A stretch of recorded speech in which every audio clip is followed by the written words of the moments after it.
Hotel history is created for adult audiences. Content may not be suitable for all listeners. Discretion is advised. You're listening to Hotel History. We take you with us through the sordid history and scandals of some of the world's most famous and infamous hotels.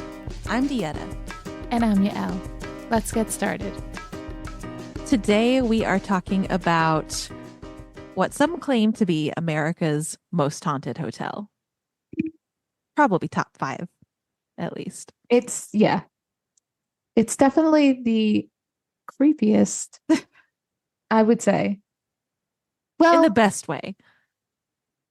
It's the most popular haunted hotel, actually. Right? Yeah. I think so. In the media, at least. For sure. And if you haven't guessed, we're talking about the Stanley Hotel. In Estes Park, Colorado. It's the inspiration for the book and movie The Shining by Stephen King. Apparently, Stephen King stayed there and was inspired to write The Shining when he stayed there. Or he wrote it there.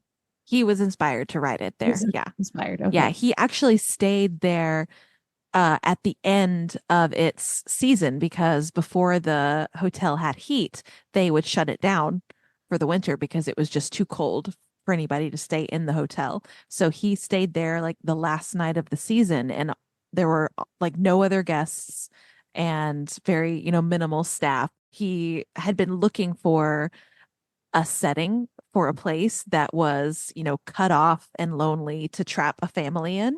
And so all of a sudden, this place he had been looking for, he was staying in. Wow, when inspiration literally hits. Yeah. And he had a dream while he stayed there that night that a fire hose that's attached to the wall was like chasing his son. So there's like all of the creepy stuff it was that meant already to be. existed there. Yeah, just inspired him. It I was think more maybe than one thing. The hotel was like, write about me, right? Just the message. The hotel's haunted. But just to let everyone know that the movie The Shining was not filmed at the Stanley. It was filmed at the outside was filmed. What is that hotel The called? Timberline in Oregon. In Oregon, and the interiors were filmed at Elstree Studios in England. Oh, was it cheaper to do it there? Maybe at the time. Maybe at the time. Interesting.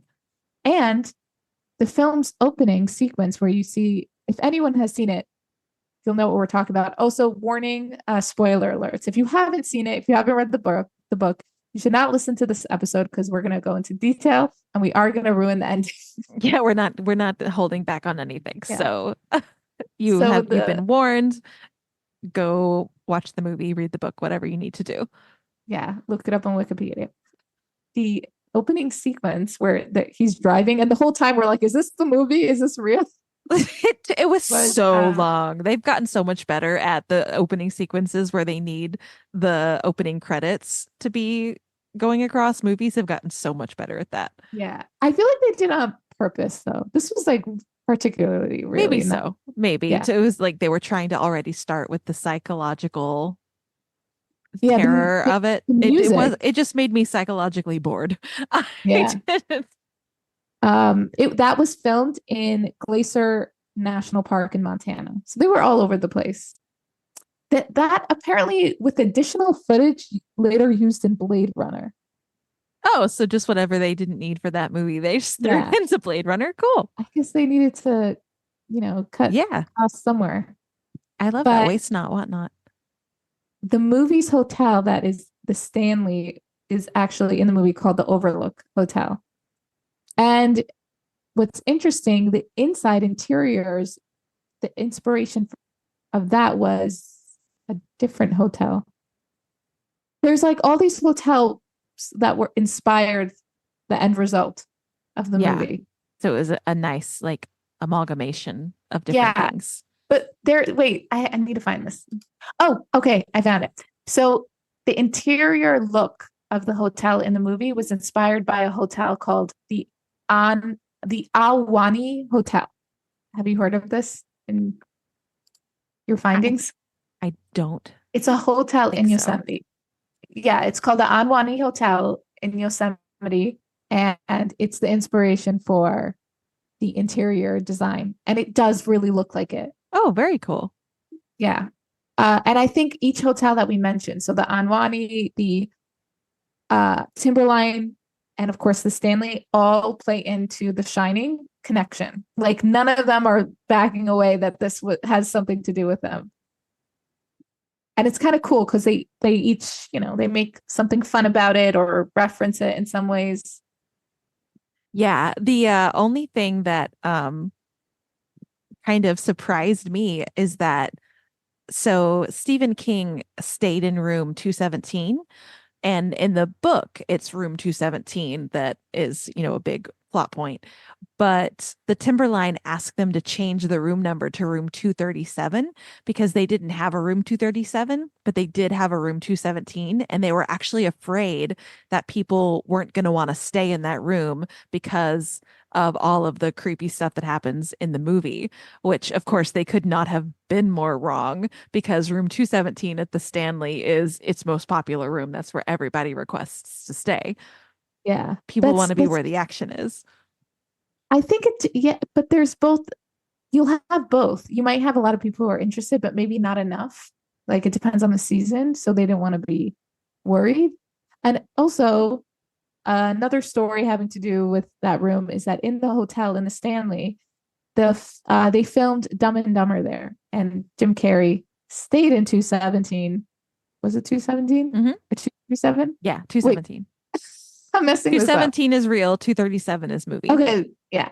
And he didn't even stay the whole night because he got freaked out and he hasn't spoken about what happened, but something happened. He experienced the haunting of this hotel and he left that Yeah. room. Yeah, he requested a different room before the night was over. Yeah, so Jim Carrey, if you're listening, can you let us know what happened? Not That'd be that great. you'll listen, but Yeah. And then we should say in the Stephen King didn't love the way that the movie The Shining turned out. So he actually made his own TV miniseries of it in the 90s, and they did film The Shining at the Stanley for that one. oh yeah. But have you seen it? I haven't No, seen I it. haven't seen it. It's still not as good as like The Shining, the Jack Nicholson movie. Oh, really? No, I mean, like, who knows about the miniseries versus the movie? Oh, I yeah. don't know if it's not Well, as good. yeah. I should, okay, okay. That came out wrong. It's not as well known. Yeah. Oh, definitely not as well known. No, because no TV miniseries is gonna be what a big, huge movie is gonna be. Yeah. But I mean, they we did both, also they redecorated the Stanley for the miniseries because it didn't they like wanted it to have a specific look. And at the time, they were about to renovate the hotel anyway. And so they were like, oh, yeah, sure. Absolutely use your Hollywood money to redecorate for us. oh, So, very like, smart. a lot of the faux wood stuff that they have now in a lot of the rooms is from the redecorating for the miniseries. It's not the original way that the hotel looked.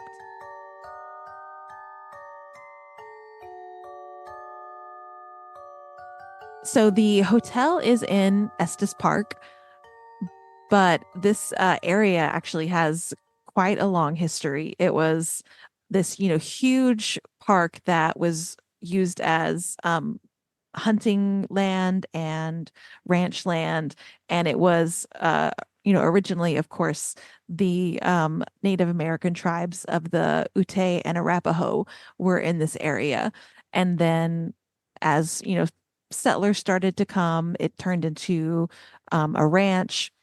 And then the Earl of Dunraven, who was an Irish lord, visited in 1872, and he would go on hunting parties here.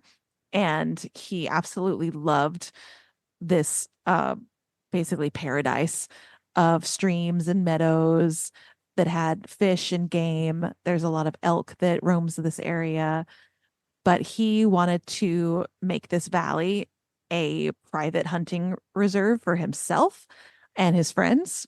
And so he started actually trying to buy up a lot of the property around the area in kind of a basically kind of an underhanded kind of way because he wanted to own it all himself. Wait, but he But bought it from the Native Americans. no, no, there were already so he took some land that bought some land that had already been settled on by ranchers, and then Oh, he used the homesteading laws to get other people to buy parcels of land and like homestead on them, but then so he paid them to do that, and then he bought the land from them for like nothing. And so he oh, just like started buying up parcels of land that he had already paid people to buy. And so he easy. was like doing some kind of like maybe not technically illegal, but like underhanded things to be able to have a monopoly on all of this land.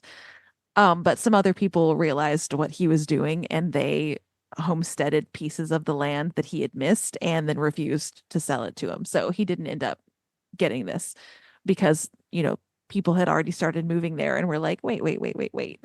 We don't need this lord like owning the entire valley. Oh my God. Yeah. So, but the Stanley Hotel itself was the baby of this rich guy from I want to say Maine. Was he from Maine or Massachusetts? Well, either way, he was a Yankee. He was a Yankee. His name was Freeland Oscar Stanley. He went by FO. And he and his twin FE Oh were, God. yeah, made a fortune for themselves in New England. And then he came out to Colorado at the advice of his doctor because he had tuberculosis. And at the time, like the fresh mountain air was supposed to be, hoped to be a cure, or at least would extend your life to get out of the pollution of the Yeah, city. they did that also with the Borscht Belt. Yeah, I Remember? actually think it was really funny that, he might have built a hotel in the Catskills if his or the Poconos if his doctor had recommended him to go there instead of Colorado. But because After his doctor recommended Colorado, that's where his hotel ended up. interesting, the Stanley would have been in the cast. Yeah, I just think that's so funny since because this is at the same time that the Catskills was being recommended for tuberculosis Yeah, healing it because was in this was 1903. yeah, Right. 1903. So turn of the century. So he lucked out. Just one season in Colorado was enough to restore his health and he was back to 100%. So he lived there for a while and tried to return as often as he could after he did eventually move away again. Perfect timing because he probably got a good deal. Yeah, he did. And the area was like growing. More and more people were coming because it was beautiful and also because of the air that was supposed to be so good for everybody. So the area really needed a hotel. So he was like their right place, right time.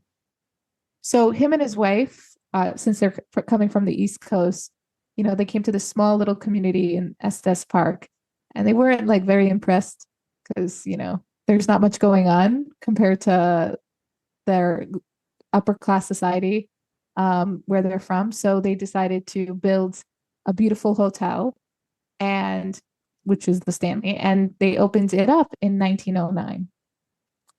One of the ways that FO and his brother made their money was they actually invented a car that was run by steam. So they were known as the Stanley Steamers or the Stanley Steam Car. And Oh, he okay. he not only built these cars, but they also built later on they built these like bigger like wagons that would carry people from the train station up to through the mountain passes to the hotel, which was like a 2-hour journey. Oh, wow. Yeah, so the first guests that came through these steam cars were very impressed because that sounds crazy, especially for the time. Yes. And the hotel And there opened were, in 1909, right? yeah, it opened in 1909. And at this point, like, there's restaurants that are and I mean hotels that are getting like electricity and indoor plumbing, and so they were on top of that as well. Not just the steam cars and automobiles, but they had electricity, telephones, ensuite bathrooms, and all their staff had uniforms. FO actually really reminds me of Richard D'Oyly Carte from the Savoy, Yeah. because if you listen to our episodes on the Savoy, the owner was incredibly like ahead of his time and just always trying to get like the newest and the best and the most technologically advanced things that he could, to where he even built a power station on the site of his hotel to power all of the and his theater to power the Savoy Theater and the Savoy Hotel at a time when almost no place had fully electric lights. And FO was the same way. He put I think his this was the first like fully electric hotel in the world. And then he also made sure that the plumbing was good. He actually built a water plant to power the electricity, not just for the hotel, but also like for the greater Estes Park community. So he was really um, intrinsic to bringing infrastructure to Estes Park in addition to the hotel and inventing these cars with his Yeah. brother. And his brother also invented something that photographers used called a dry plate, that made it where you didn't have to like wait for the wet stuff to set when you were like taking your photos. So that's actually how they made their fortune the first time before they even Oh, so they invented were cars. already like kind of Yeah. So they were like, inventors. yeah, so they were like inventors trying to always like do the next best thing. So it really reminded me of Cart and the Yeah. Savoy. I mean, it sounds like they also put this town on the map. Yeah, well, yeah, of course, that's the Definitely. big difference there is like Cart had London to work Yeah. with. Like he made a fortune and wanted to do like luxury in the big city, whereas Stanley had a fortune and wanted to bring luxury to the Wild West. Yeah, and I wonder if D'Oyly ever stayed here. Because it's around It's it's around the time, and yeah. if his like troupe is moving through, his theater troupe was traveling all over America, and He he was likes like to just so travel. impressed with American hotels, like Yeah. so it's very possible. Or he probably read about it. I feel like at Hmm. this time, they were aware of one another. Oh, you And know wonder what? if this guy No, was inspired by the Savoy. he was dead. He was I dead? I remember now. He had already died by 1909. Damn. I'm pretty sure he had already died, He did. He did. or was too sick Was to too sick. travel Yeah. anymore. Yeah. Yeah. But I wonder if this guy, Stanley, went to the Savoy, because that would probably, or read about it. Or read about it. Yeah. It was at the time. I don't know. Stuff was happening. People were, because you would think people who like to come up with new inventions are reading about the latest, you know, inventions in Yeah. their invention magazines. Well, and there was a hotel magazine at the time that the Stanley was featured in, so the Savoy could definitely have been featured in there already. And Yeah. so yeah, you just never know like what they were keeping track of. Yeah. So the Stanley opened in 1909, but it really took off with the innovation in 1917. And like many hotels, it was doing well, but then the 1970s came and destroyed it. The hotel splendor had faded, a lack of care and investment. Oh my And goodness. In the 70s, I was reading that it got looted all the really, time. A lot of the original like furniture and stuff is no longer there because it got stolen in the 70s. Like people would back their truck up to the hotel and like grab what they could. FO's wife, Flora, who was responsible for decorating the hotel the first time around, like everything was her taste, her touch. She loved music and she had a huge grand piano in the music room that she would play. They actually had to hide the piano for a while because they were afraid it was going to get stolen. oh my God, the 70s was wild in Yeah. Colorado. It's Even so yeah, sad. even in Colorado. Like we already know it was wild in the major cities like New York and LA, but it was even wild in Estes Park, Colorado. That's crazy. That's so sad. But I mean, it makes sense because, yeah, the 70s really hit so many places so hard. Yeah. But it just so happens. So the author, Stephen King, happens to stay there and he stays one night. And what that one night was enough to inspire his work for The Shining.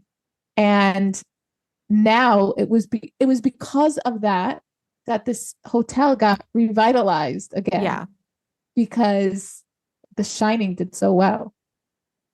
Yeah, Um, both the book did pretty well and then the movie really brought, national attention to it. they also have multiple festivals having to do around with the movie and other things. And that has given new life to the Stanley. And now it's still a beautiful hotel. It's really popular. Yeah, I don't Um, know if they still do, but I know uh that as of at least of a few years ago, there was a channel on the televisions that are in the hotel rooms that if there's a specific channel that plays The Shining on a loop. So you can always be watching the movie if you want to I while you're love staying that. there. I love when hotels just give into it, Yeah. like don't fight it. And more places, more establishments should do that because it's popular. People really like it. You'll make a lot of money from it.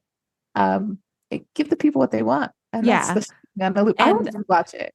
and then every Halloween they have a Shining Halloween ball and they play the movie like on one of the walls. They have the movie going. That looks so fun. Do they for everyone with blood flood? Oh my God, that can you imagine the cleanup for that? For a huge flood of blood. Elevators No. are about to open. Oh my God. But the costumes there are supposed to be pretty spectacular. Like some people go all out. I want to go to. I want to go really badly. Yeah, I want it to. looks really fun. I want to see the whole thing. And I bet. Do you think they do like immersive theater where they have like scenes of the movie happening? That's Oh, that would be they cool. should do that. That Yeah, would be really cool. The Shining, a play. I wonder. There's a couple other things happening having to do specifically with the hotels, and that's some of the festivals that are have taken that do continuously take place in Stanley Hotel are they have ghost and history tours. That's not a festival, but they just like, Yeah, they have to. they have a lot of different types of tours. Like I feel like they like picked every single kind of niche. Like you can take a tour just like of the history of the hotel. You can take like a specifically like a ghost tour to see all the talk about all the different hauntings and areas and ghosts that are there. And you can also take a night ghost tour if you want to like amp it up Ooh, a little bit. I'd want to do that one. Oh, That yeah, fun. yeah. Yeah. And like if you're I gonna mean, go, go all in. they're very smart. I really love that they do Yeah. this. They also so they have a famous festival called Frozen Dead Guy Tour and Festival. Yeah, or the festival is the Frozen Dead Guy Days, and then they Okay. now have a Frozen Dead Guy tour that you can take if you're there at a non-festival time. Okay. Now I'm gonna have you explain what that means because I interpreted it very different. I thought it had to do with the end of The Shining, spoiler alert, when Nicholson's character is frozen in snow. And that's what the reference is. It's not. It's not. That's so perfect for that though, because there is that connection. But no, this actually has nothing to do with The Shining, the book or the movie. This is so it started out as a festival, the Frozen Dead Guy Festival, in a place called Nederland, which is about, I think I want to say like an hour away from Estes Park. But it's because this uh old Norwegian man died and his grandson didn't give him a burial. Instead, he froze him because he wanted to see if hopefully in the future, if technology progressed, that maybe he would be able to be revived in the future. But instead of, doing like the super fancy cryogenic freezing in like a tube cylinder, whatever they do, he just had him in a shed packed in Ah, dry ice. oh my Yeah. God. Um, yeah. And what's really crazy is that like he wasn't able to continually do that. Like he was doing it for his grandfather for a while, but then he actually overstayed his visa and got deported back to Norway. And so other people were then carrying up the ice to keep this man frozen. Oh my God. So he did not do it Disney style. He did not do it Disney style. No, he did it Wild West style. I love that. Yeah, that does. It sounds so country. It Just be does. like, oh, Grandpappy's out back. We got him on ice. Gotta get more dry ice for him. I don't know what my accent is. I'm Like, sorry. it's yeah. Um, Is he still so there? no, he is not still there. So for a while, he was in Netherlands, but yeah, so every 2 weeks for over 30 years, people have been like taking turns, I guess, to bring more than 1,000 pounds of dry ice up the mountain to keep this man frozen, which I guess the loyalty that he must have inspired in people, like people must have really liked this man to continue doing that even after his like family member has been deported. So at some point, this frozen dead guy festival started. I'm not sure when, but it entailed like a parade and coffin races and What? a polar bear swim. So in this Often races, are there people in it? in this article that I read, the somebody said it's almost like a frozen Burning Man, if that can actually be said as an oxymoron. But yeah, they like really made it into an event, but it became so popular that the town couldn't handle the crowds anymore. So the owner at the Stanley Hotel moved the festival there. He was like, "Oh, this is perfect for us." Well, that's also because they needed the business, right? Yeah, That they was did need the they were business. They struggling. were, Yeah. yeah, the hotel was struggling. I think they were on bankruptcy's doorstep. But I mean, Man, they they got lucky though. They're grabbing the right things at yeah, the right time. yeah, but the frozen dead guy stayed in Netherlands for a minute. But the hotel was like, okay, we gotta get the whole package though. Like you can't have a frozen dead guy festival without a frozen dead guy. So actually just this past year in August of 2023, they got the grandson's permission to move him. And so this man was moved by a team, I guess, of cryogenic specialists from like a cryogenic company, was taken to the Stanley's old ice house because they actually had their ice house from back in the day still standing where they would keep ice before freezers were invented. And Oh, they're now using the ice house and have turned it into a museum and keep can you see him? this well, you can't see him. He's like inside like an aluminum thing. Uh he's a night, but now so it says, this article says that they removed him from his aluminum casket, put him in a sleeping bag, and then submerged him in liquid nitrogen. So now he's like really like for real cryogenic Properly. frozen properly. Yeah. Yeah. He's not just dry ice frozen. So Wow. he's in like one of those cylinders that they keep I want to people go to this festival. frozen in. Yeah. So you can now see him at or not like see him, but you can see him anytime you want because they have an actual uh cryogenics museum at the Stanley Hotel. It's called the International Cryogenics Museum. It's the world's only one, and you can explore the history and science of cryonics and look at artifacts, like stories of how cryogenics happened and where they're trying to go in the future. And then he is their exhibit. They should have put a window in and just showed his little face. Like, you know? Yeah, maybe they thought that would be a step too far. Really? Really? So yeah, the Stanley Hotel has this amazing thing. Yeah. Uh, and also the guy's name, the guy who's frozen, his name is Bretto Morsto. Yeah, I wasn't gonna try to pronounce it because we are so bad at pronouncing these European names. And I was like, I can't even. I don't, because like the O has a slash in it. I don't know what that means. Oh, yeah. So, I did not pronounce that right, but I tried. but we But I feel tried like as usual. deserves a Yeah, shout out, he does. Yeah. Bretto or Brito. Good Someone on let you, us know in the man. comments. You are, Um, pioneering. we're not trying to make fun of the dead. We respect all things.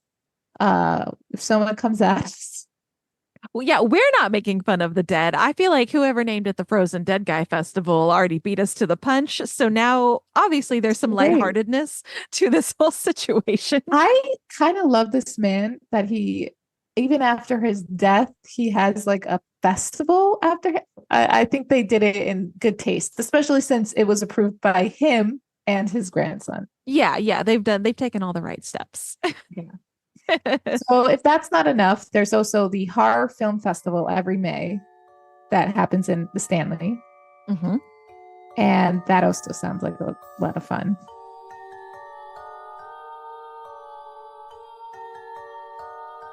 Well, and what I love is that I did not know this before we were looking into it, but the Stanley Hotel is not just a hotel. It sits on many, many, many acres. And so there's more buildings than just the hotel there. I mean, it's very close to the town, but the property itself also has it has the ice house where this new museum is, but it also has a manor house. It has condos now that are to the back of the hotel that are a separate building where if you want to stay longer, you can do Really? these condos. Yeah. They have I can't remember what the ranch house, I think it's called. Like they have multiple places that you can stay in almost all of them. They have the carriage house that used to be where I think where the steamers were parked, but is now just for storage. So there's all kinds of buildings and they're all, they all have their own haunting stories to go along with them. The hotel was originally actually modeled as a bigger version of FO and his wife Flora's house. They built their house first, which is now no longer like part of the hotel grounds, like it's owned by a separate family, but and is still inhabited and they've kept like a lot of the original stuff that belonged to the Ooh, Stanleys. that's But yeah, but so their house is a miniature version of the hotel because the hotel was basically styled after their house. it does have a homey feel to it. Mhm. I really liked the interiors of, well, not of the real hotel and Mhm. of the movie hotel. Yeah. Yeah, the That it interiors was of the very, real hotel are gorgeous. Like if you look in all of the different rooms, it's yeah. it's really nice. It's warm and cozy. Like they did Mhm. a good job. It really does give like a home. Yeah, they've got big, huge fireplaces in the different rooms because there's the music room, the billiards room where they used to have pool tables. They have the McGregor room that used to be the formal dining room, but now it's used for events and stuff like that. Yeah, And also what is now the Pignon room that used to be the smoking room where women were not allowed, only of gentlemen were course. allowed in the smoking room. Of course. Classic. Yeah, so like the women mostly would stay in the music room, which is where they would write their letters and enjoy. talking And to each talk shit other. about the Yeah, men who talk won't shit let about them the men. in Yeah. their room. Yeah. And the women were not allowed to play billiards, but there was a bench in there for them to sit and watch the gentlemen play. Well, yeah, they're the cheerleaders. Duh. But actually, I was reading That's their that role. there's like a nice plush cushion on that bench, but originally there was no cushion, so it was not even a comfortable bench. Like they were still trying to be like, ladies, please keep your distance. This They is were a not men's welcome into area. the. Oh God. Yeah, the wait, does the Stanley have a maze or was that totally made It in does now. It did not originally. In the book, it's not a maze, it's hedge animals. So the maze okay. was made for the movie, but because it's so popular and everybody kept coming to the hotel and asking, "Where's the maze?" They finally, just like within the past like 10 or 15 years, I think, had one. They They made had a a contest to have people design it within some parameters that they gave, and they picked a winner and had it built. that's crazy. I That mean, is they so definitely smart. had enough room because they Oh, have and so much land. have you seen Saltburn yet? No, not yet. You need to watch it. I I need to talk to know. you. I know. But in the movie, in The Shining, there's the whole maze, and it definitely is a big part of the ending. But in Saltburn, they have a maze, and it's a reference to The Shining. So That it's makes sense. still Yeah. affecting the film life to this day. I can't believe they have a maze that they made because it was so like wanted. Yeah. There's a demand. They're like, where the F is the maze? They Yeah. didn't come all the way to Colorado with no maze. We're not Exactly. gonna stay here if there's no maze. It's not enough to have the most haunted hotel in America. You got to have a hedge maze. People want what they want. You got to give what the people want. And Stanley is very good at doing that. They're like, you want, we It got really it. is. You want Yeah. hauntings, we got it. You want a maze, we got it. You want a frozen Film dead league, guy? We will get one for you. yeah. You want a film festival? No problem. You want a dead person in your bathtub? We got it. Just ask us in advance.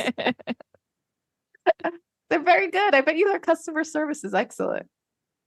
Oh, I'm We got to sure it is. follow it Well, out. yeah, as we know, hotels go above and beyond anyway, but they are definitely bringing it Yeah, to a they. new level.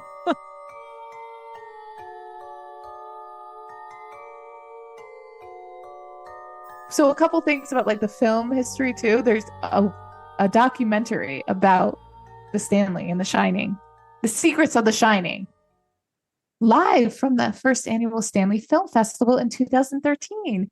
Ah, Oh, it's so all coming maybe together. that they go into detail about that stuff. We haven't watched it obviously, but we should. And Dumb and Dumber was in the Stanley, the and not like a model of it Yeah, it in was this. the actual Stanley. Yeah, Yeah. actually, it's the manor house that where they do that scene where he like pulls up in the car and then goes up the steps. That's the manor house. Oh, okay. I just watched it and it's ridiculous. Yeah. I forgot how ridiculous that movie is. Um, Yeah, but I yeah, see why they chose the Stanley to be their Aspen hotel. Like it really is it perfect works. for It that. works. Yeah, it's so gorgeous. And there was a few books that were written up about the stand. I mean, there's a lot of books. I don't know how popular they are, but you read one of them. Yeah, I read The History and Haunting of the Stanley Hotel by Rebecca F. Pittman, and it definitely goes if you want like serious background on Estes Park itself and also more of about Lord Dunraven and all of that. It goes way into detail on the background.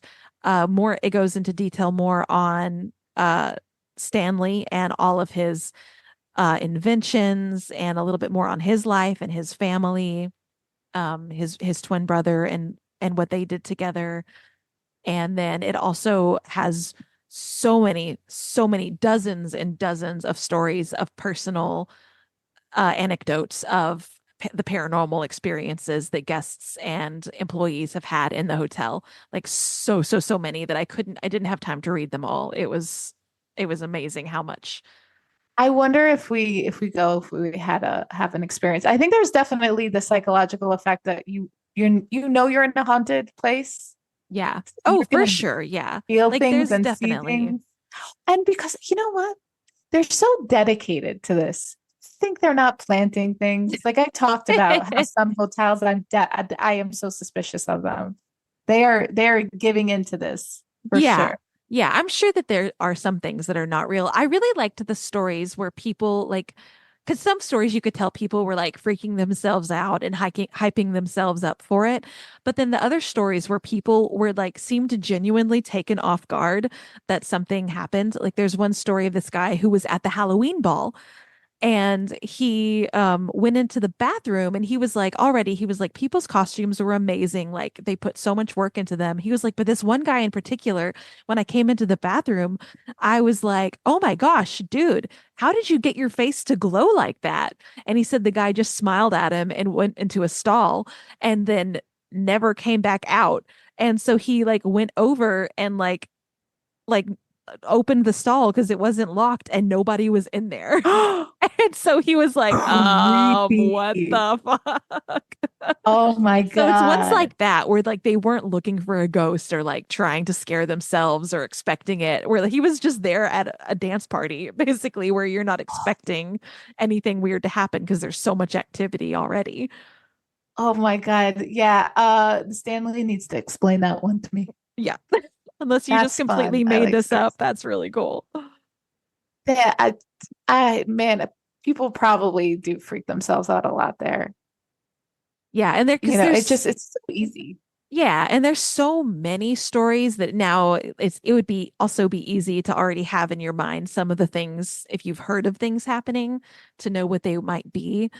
Like for example, room anybody who's requesting to stay in room 217 already is going to have the if they've read or seen The Shining, they're going to have that in their head. But also there was already ghost stories about 217 when Stephen King stayed there and was inspired. It was already haunted.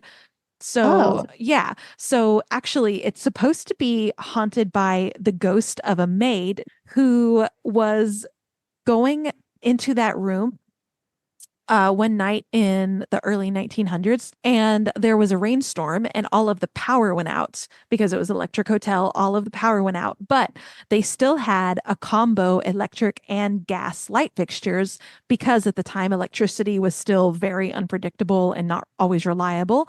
So they had these electric gas fixtures to have the gas as a backup.